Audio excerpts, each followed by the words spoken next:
विघ्नहर्ता श्री गणेश, श्री गणेश, श्री गणेश। देवी पार्वती के क्रोधाग्नि को शांत करने की क्षमता है किसी में? उनके क्रोध से किसी का भी बचाव संभव नहीं।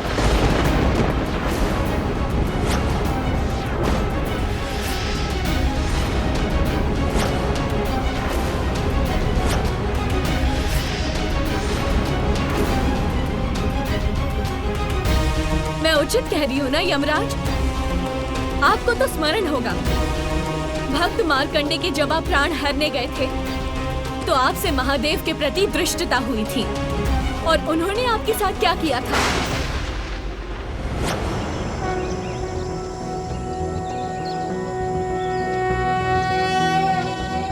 चंद्रशेखर चंद्रशेखर चंद्रशेखर पाहि मां, चंद्रशेखर चंद्रशेखर चंद्रशेखर रक्ष मां, रत्नसानुशरासनं रजताद्रिशिंग निकेतनं, शिंजनिकृतपन्नगेश्वर मच्युतानन सायकं, क्षिप्रदग्ध पुरत्रयं त्रिदिवालयैरभिवन्दितम्।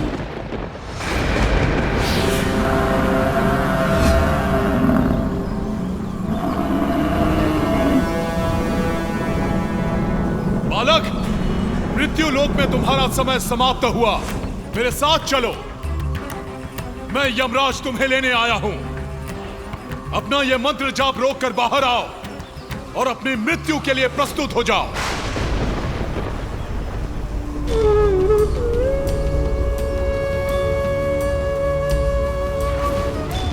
मैं भी मृत्युलोक त्याग कर यमलोक नहीं जा सकता, क्योंकि मेरे वृद्ध माता पिता को अभी मेरी आवश्यकता है और मैं महादेव का भक्त हूँ, इसलिए आप मुझे नहीं ले जा सकते।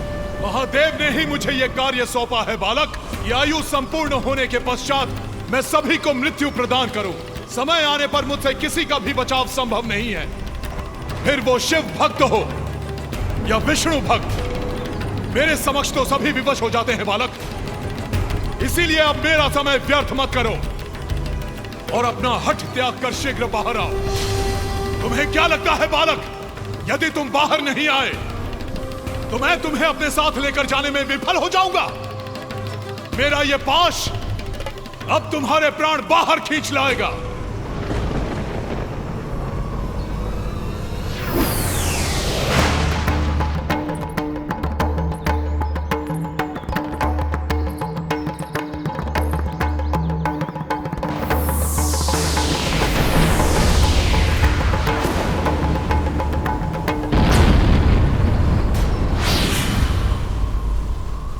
ये कैसे संभव है? मेरा पाश अग्नि से कैसे प्रज्वलित हो गया? अवश्य ही ये इस मायावी बालक की कोई माया है, किंतु मैं इसे इसका दंड अवश्य दूंगा।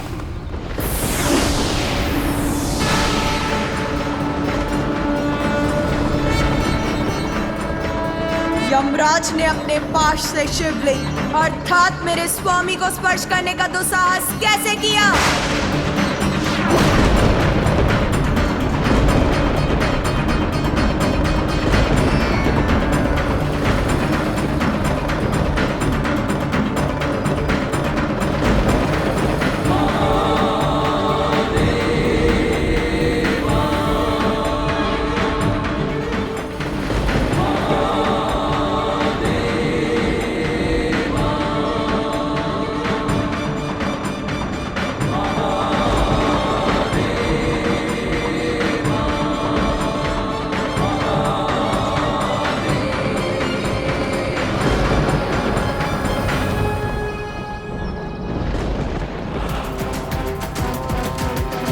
बालक, तुम कोई भी माया अपना लो, मैं तुम्हें लेकर ही जाऊंगा। तुम्हारी मृत्यु ही तुम्हारी नियति है।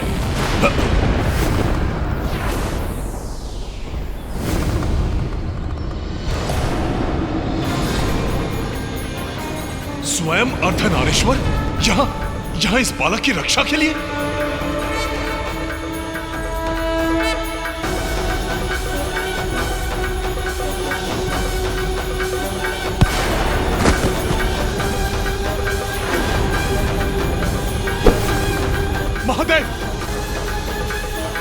महादेव, अपना त्रिशूल वापस ले लीजिए।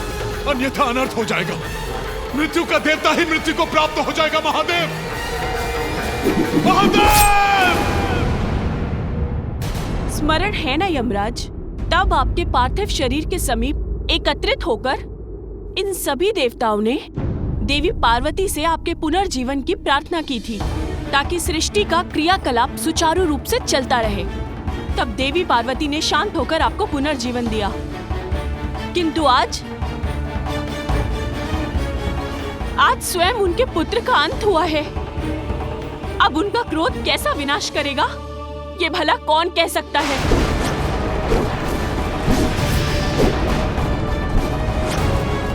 कोई भी स्त्री अपने पति और संतान को हानि पहुंचाने वाले को कभी भी क्षमा नहीं कर सकती।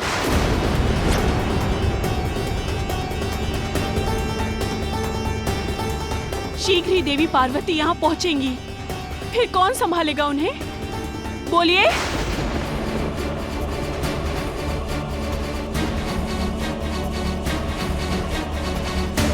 हे भोलेनाथ, हमें ज्ञात नहीं था कि ये बालक कौन था।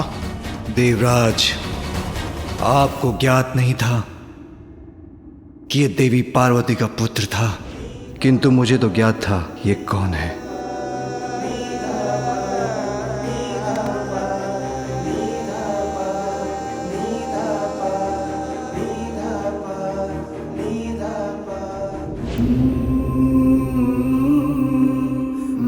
ये पार्वती पुत्र शिव पुत्र भी था, मेरा भी पुत्र था। हम दोनों एक ही तो हैं, इसलिए मेरा पुत्र आपका भी पुत्र होगा। एक नारी का अस्तित्व तब तक कहाँ पूर्ण है जब तक उसे संतान की प्राप्ति ना हो। मुझे एक संतान का अनमोल उपहार देने की कृपा कीजिए स्वामी। कैसा दुर्भाग्य है ये मेरा, मुझसे मेरे मातृत्व का अधिकार छीन लिया इन देवताओं ने।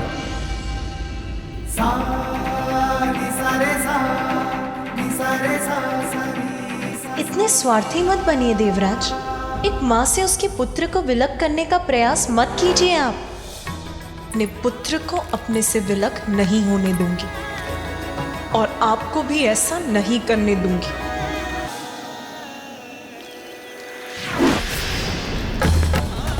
ये व्रत आपको अकेले ही करना होगा। इतने लंबे समय तक मेरे साथ से वंचित रहने का कष्ट उठा सकेंगी आप? यदि पुण्य व्रत के लिए ये आवश्यक है तो ये भी सहूंगी मैं।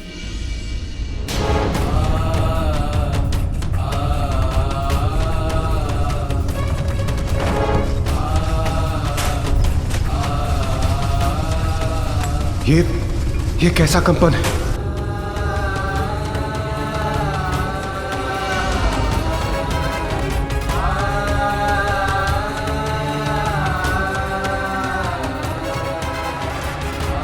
स्थिरता के प्रतीक है महादेव। संपूर्ण जगत उनके उदर में स्थित, और आज जब वो स्वयं अस्थिर हो रहे हैं तो बाहरी संसार में कंपन उत्पन्न होना स्वाभाविक है। और यह स्थिरता मात्र कैलाश तक ही सीमित नहीं रहेगी। यदि इसका कोई समाधान नहीं निकला तो यह स्थिरता संपूर्ण ब्रह्मांड को प्रभावित करेगी। हम देवताओं को यहाँ नहीं ठहरना चाहिए। हमारा यहाँ रहना उचित नहीं। रुक जाइए। देवी पार्वती से भागकर कहाँ छिपेंगे आप? ऐसा कौन सा स्थान है इस संसार में जहाँ तक भी आपकी दृष्टि जा सकती है और ये संपूर्ण सृष्टि जिनमें समाहित है? उन देवी पार्वती से इस सृष्टि के किसी भी कोने में छिपा नहीं जा सकता। आदि शक्ति होते हुए भी देवी पार्वती अपनी शक्तियों को भुलाकर एक साधारण गृहिणी के समान अपना जीवन बिता रही हैं। किंतु जब उन्हें ज्ञात होगा कि उनके पुत्र का वध हो चुका है तो उन्हें अपनी शक्तियों का स्मरण करने में अधिक समय नहीं लगेगा, और तब उनका प्रचंड क्रोध जागृत होगा।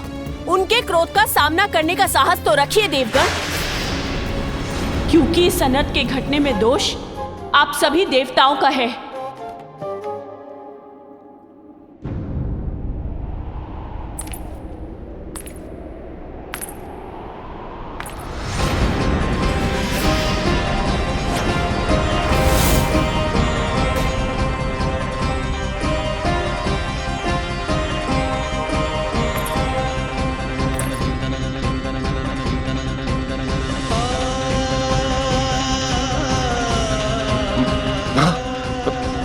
माता पार्वती तो यहाँ आई गई।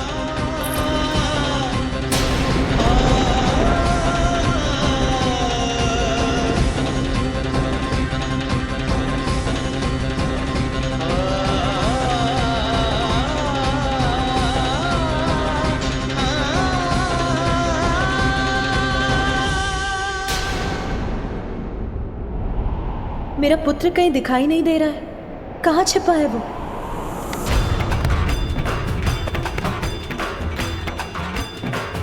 क्या बात है? आज तो यहाँ सभी देवता एकत्रित हैं।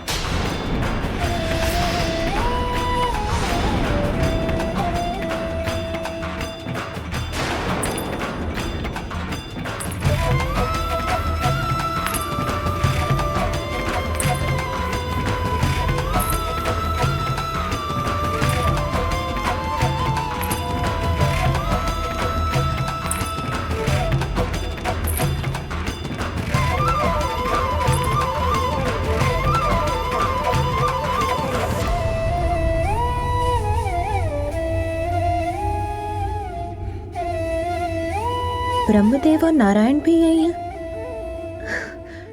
सब कुशल तो है ना?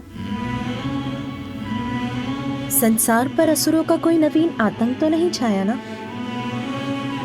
ब्रह्मदेव, विष्णुदेव, सभी देवताओं को मेरा प्रणाम।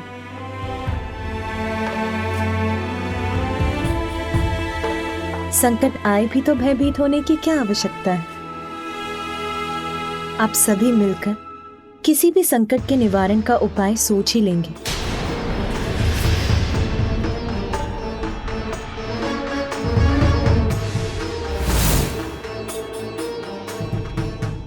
अरे मेरी सखियां, क्या हुआ? मेरी सखियां, आप सभी के नेत्रों में अश्रु क्यों हैं? किसी का कोई अनिष्ट हुआ है क्या?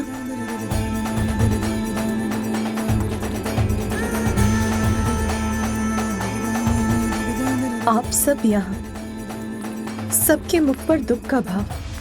इसका कारण क्या है? ये मुझे कोई नहीं बता रहा। अवश्य कोई बड़ी घटना घटी है। मेरा हृदय व्याकुल हो रहा है। कोई शीघ्र बताइए मुझे क्या हुआ है। आपको कैसे बताएं देवी पार्वती? जो हुआ है उसे जानकर आपको कितनी अपार पीड़ा होगी। अपनों ने ही आपके हृदय पर ऐसा आघात किया है।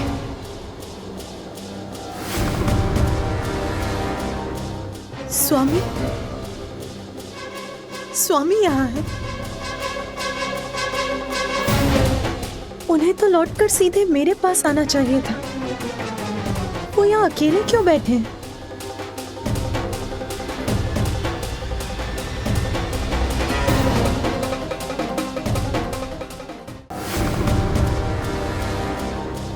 स्वामी, स्वामी यहाँ है। उन्हें तो लौटकर सीधे मेरे पास आना चाहिए था। वो यहाँ अकेले क्यों बैठे हैं?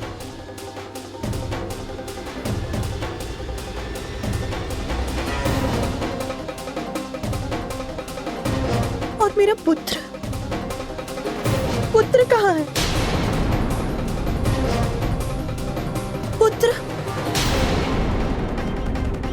वो दिखाई क्यों नहीं दे रहा?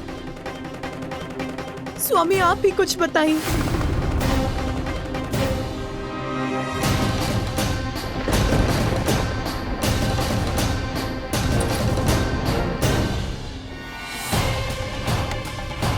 ये क्या है?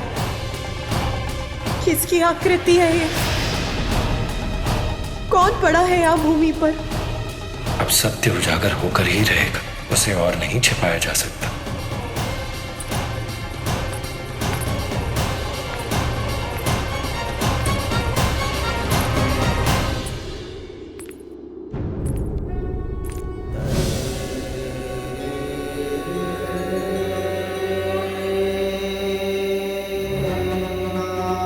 ये छोटे छोटे हाथ पांव किसके हैं? कौन है ये? कहीं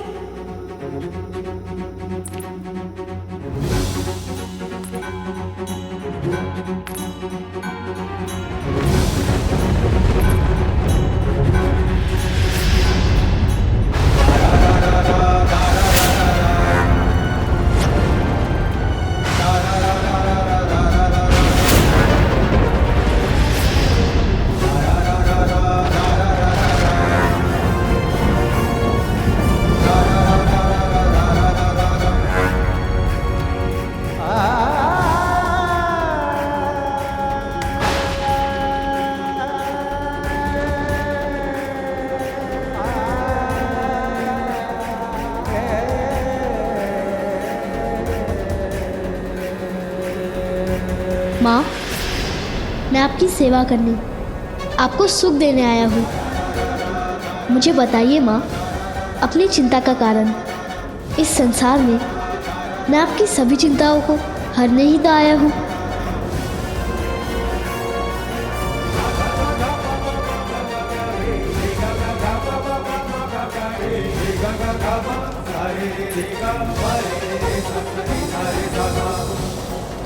माँ, मैं आपको छोड़कर कभी कहीं नहीं जाऊंगा, सदा आपके साथ ही रहूंगा।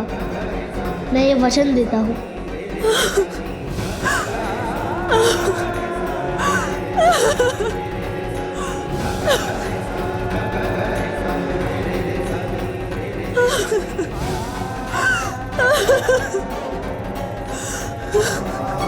ये कैसे हो सकता है? मेरा पुत्र, जिसका जीवन अभी प्रारंभ भी नहीं हुआ था, उसका अंत कैसे हो सकता है? स्वयं नारायण के वरदान से प्राप्त मेरा पुत्र मुझे अपनी माँ को छोड़कर कैसे जा सकता है?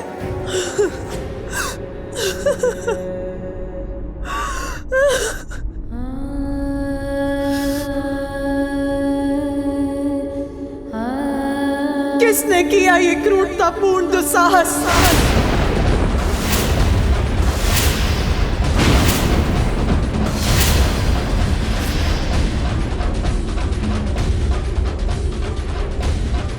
किसने वध किया मेरे पुत्र का?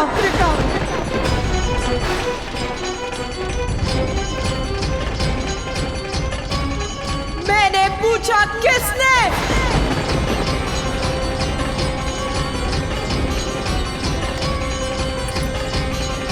बताइए मुझे, मेरे पुत्र का वध करने का दुस्साहस किसने किया?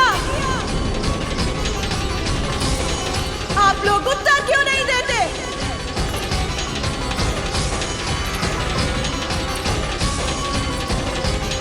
कौन है जिसने यह अपराध किया? कौन था जिसने मेरे पुत्र का अंत किया?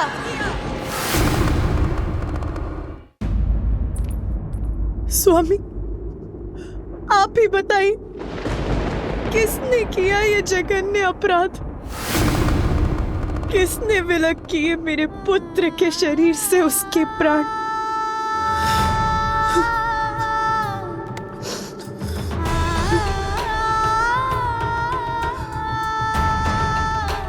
पुण्य व्रत की सफलता के फल स्वरूप ये पुत्र प्राप्त हुआ था मुझे।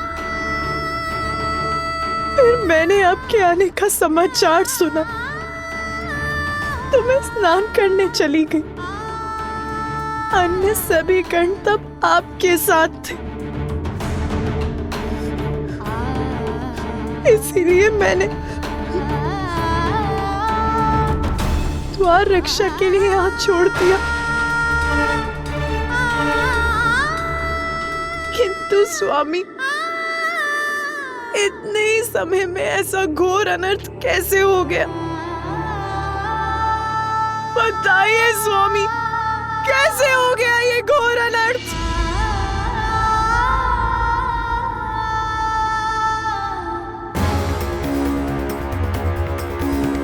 किस दुष्ट का कृत्य है ये?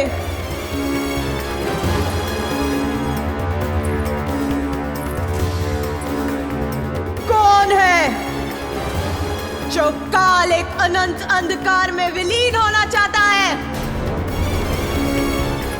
कौन है जो मेरे कोप का भागी बनना चाहता है?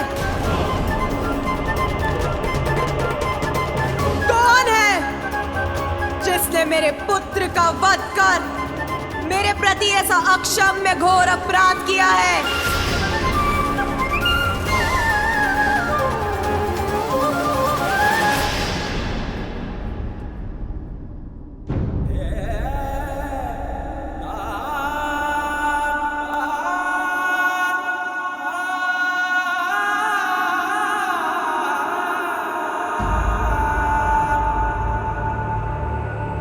तुम्हारा अपराधी मैं हूं पार्वती।